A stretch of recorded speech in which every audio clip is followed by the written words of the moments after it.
கர்த்தருடைய பரிசுத்த நாமத்திற்கு ஸ்தோத்திரம் உண்டாவதாக. கர்த்தராகிய இயேசு கிறிஸ்துவின் நாமத்தில் உங்களுக்கு கிருபையும் சமாதானமும் உண்டாவதாக. இந்த நாளுக்குரிய தியானத்திற்கான தேவ வார்த்தை யோவான் அதிகாரம் 5 வசனம் 39.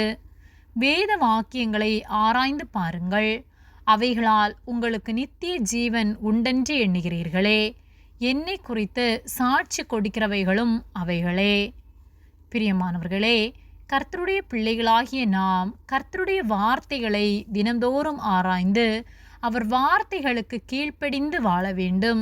கர்த்தருடைய வார்த்தைகளின்படி நாம் வாழும்போது நம் வாழ்க்கை பரிசுத்தமாக இருக்கும்.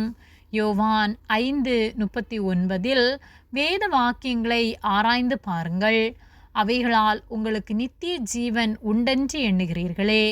என்னை குறித்து சாட்சி கொடுக்கிறவைகளும் அவைகளே என்று சொல்லப்பட்டுள்ளது. வேத வார்த்தைகளை நாம் விசுவாசித்து அவைகளை கை கொண்டு நாம் வாழும்போது, வேத வார்த்தைகளை கற்றுக்கொண்டு நம்மை பரிசுத்தமாய் காத்து நடக்கும்போது நாம் நித்தியமாய் கர்த்தரோடு என்றென்றும் ஜீவிக்க முடியும். மேலும் கர்த்தரை குறித்து சாட்சி கொடுக்கிறவைகளும் வேத வாக்கியங்களே. வேத வார்த்தைகளை நாம் தியானிக்க கர்த்தர் யார் என்றும் அவருடைய வல்லமை என்ன என்றும் அவர் நம்மிடம் எதிர்பார்ப்பது என்ன என்றும் நாம் அறிந்து கொள்ள முடியும். தினம்தோறும் அவர் நம்மிடம் எதை எதிர்பார்க்கின்றார், எதற்காக நம்மை தெரிந்தெடுத்தார் என்பதை அவருடைய வார்த்தைகளை நாம் கற்றுக்கொள்ளத்தான் நாம் அவருடைய சித்தத்தை அறிந்து அதன்படி நாம் வாழ உதவி செய்யும்.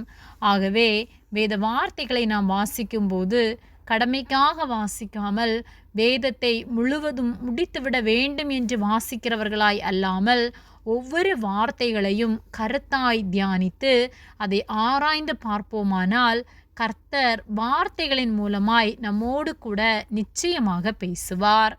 ஆகவே வேத வார்த்தைகளுக்கு முக்கியத்துவம் கொடுத்து வேத வார்த்தைகளின்படி வாழ்வோம். கர்த்தர் நம் ஒவ்வொருவரையும் ஆசீர்வதித்து நம்மோடு கூட இருந்து நாம் சமாதானத்தோடு வாழ அவர் நமக்காக ஆயத்தம் பண்ணி வைத்துள்ள பரலோக ராஜ்யத்தை நாம் சுதந்திரித்து கொள்ள நமக்கு உதவி செய்வார்.